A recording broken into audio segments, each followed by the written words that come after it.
et dont les chefs d'État refusent systématiquement d'envisager ne serait-ce qu'une seconde de punir les peuples ou d'appliquer des sanctions non prévues dans leurs textes, contrairement aux voyous ouest-africains.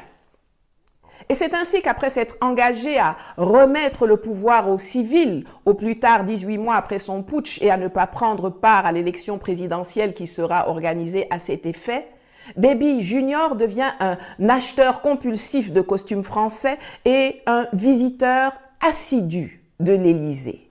2 rencontres, rien qu'en 2021. À cette période, il est un exécutant zélé des desiderata d'Emmanuel Macron. C'est notamment lui qui s'oppose à ce que le Mali exerce la présidence tournante du G5 Sahel. Refus qui conduira au retrait du Mali en mai 2022 et à la disparition quelques mois plus tard de l'organisation. En 2022 toujours, il engage des négociations et signe un accord de paix avec une quarantaine de groupes rebelles à Doha, au Qatar, le 8 août. Pourtant, assez rapidement, Macron se rend compte que Kaka Déby ne marche plus vraiment comme la France l'entend.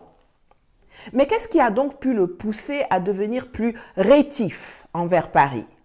D'une part, il a fini par être profondément agacé par Macron et le Quai d'Orsay qui, voyant que les USA avançaient leur pion succès Masra, ont commencé à insister lourdement pour que Déby tienne sa parole et cède sa place à leur pion à eux,